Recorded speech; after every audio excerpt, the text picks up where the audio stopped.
Banjo-Kazooie originally didn't feature Banjo or Kazooie. It started out as a game for the SNES called Dream, which, instead of having a bird and bear, featured a boy called Edson and his dog, Dinger. Dinger would have been able to leave Edson and fetch him items, but the developers felt that Dinger's abilities were more interesting than Edson's, so they decided to change the characters. Before Edson and Dinger were cut, Dream was a 2.5D RPG adventure game, with the pre-rendered graphic style from one of Rare's previous projects, Donkey Kong Country. However, this didn't last long, as the Nintendo 64 had just released, so they used actual 3D graphics instead, with only Edson to be seen. During development, Edson was replaced with a rabbit, and eventually a bear. The gameplay was still somewhat similar to Donkey Kong Country, as the camera faced Banjo from the side with linear levels. Banjo was originally a skater. His design used to include a baseball cap and skateboarding shoes. That's why his jump in this early prototype looks like a skateboarding move. Once Super Mario 64 released, the developers restarted the project for the 4th time, and took inspiration from that game. A 3D testing level was created for this version,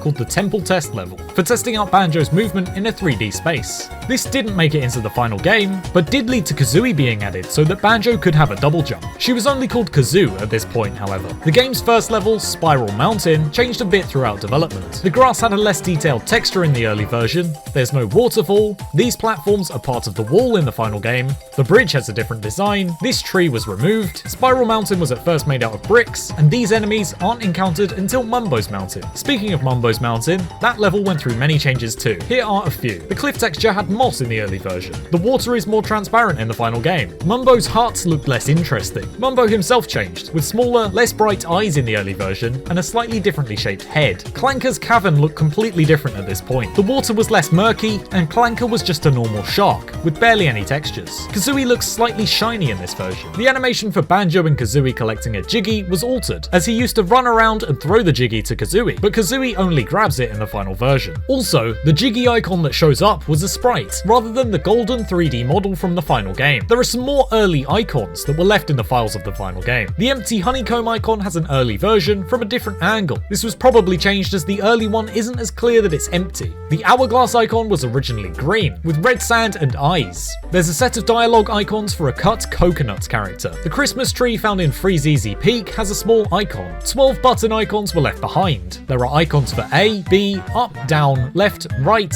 L, R, Z, S, the D-pad, and the C-stick. This 2D tree can be seen in early footage, and was left in the game's files. A few 3D models were left in the game files too. There's a green flag saying BK, which may have been intended for Freeze Easy Peak, and there's a sign saying on vacation, which goes unused because a beehive says that Mumbo's on vacation instead. Some debugging models created by developers were left in the files. They include a temporary musical note, a grey camera, some blue text saying SFX, possibly to show where sound effects would play from, some green text saying make, an exclamation mark, and some arrows. Speaking of models, Banjo and Kazooie's model for the intro has a few joints that don't do anything, which may mean that the backpack would have opened for Kazooie to emerge from. The backpack isn't even modelled in the final version, to save on processing power. An entirely cut feature was called Stop and Swop. Here's how it would have worked. If you 100% complete the game, Mumbo Jumbo will show you some clips from inaccessible areas, and says that the sequel will explain how to get to them. In Treasure Trove Cove's Sandcastle, you can type in codes. Banjo Tooie would have told you these 7 codes that will unlock the areas shown by Mumbo. The codes were clues for where to find the special items in those areas. There are 6 coloured eggs and an ice key, which would show up on a stop and swap menu that only appears after you've collected your first one. Once collected, they'll be missing in all future save files, so getting one is permanent. When removing a cartridge from a Nintendo 64 while it's powered on, some data gets left in the console's memory for a short amount of time. So the idea behind Stop and Swap was for the player to remove their Banjo-Kazooie cartridge and insert their Banjo-Tooie cartridge. The game would then be able to read the data left in the console's memory and see that the eggs had been collected, unlocking special content. Normally, you'd have around 10 seconds to swap the cartridges before the memory was cleared. But before Banjo-Tooie released, Nintendo released a revision of the N64, which only left 1 second until the memory was cleared.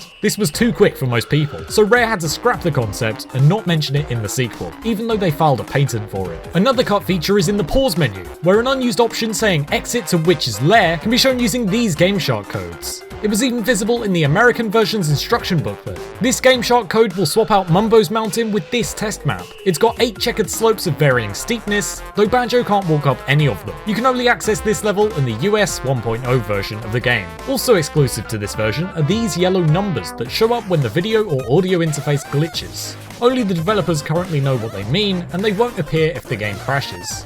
A jingle was created for another cut gameplay element. It was for an unused version of the honeycombs, which look the same, but cause Banjo's health bar to flash. When it stops, the honeycomb that is lit will be Banjo's amount of health. This idea was also repurposed for Banjo Tooie. There are some sound effects in the game too that don't get used. One of them is called Quit, and is a shorter version of the game over sound. Another is similar to the sound effect for when Mumbo transforms Banjo. This was used in Banjo Tooie, for when the player lets Dingpots replenish their items. Similarly, there's a song in the files that people aren't sure of the use of. Here's a small clip of it.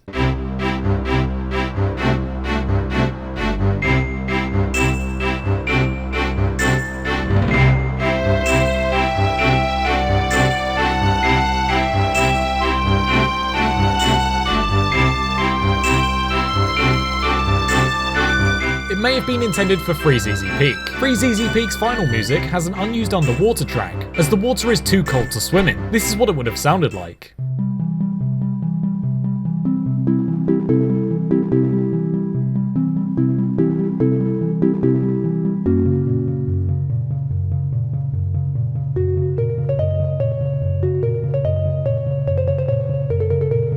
Woz's Cave has water that's too cold to swim in too, but there's this underwater music.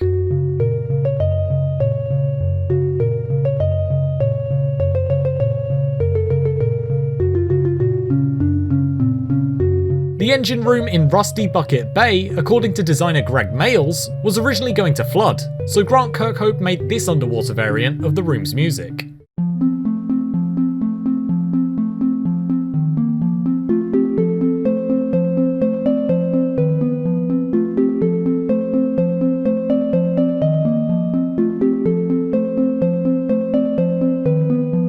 Although Dream was eventually scrapped, it did have some music composed for it, so here's what would have been the game's title theme.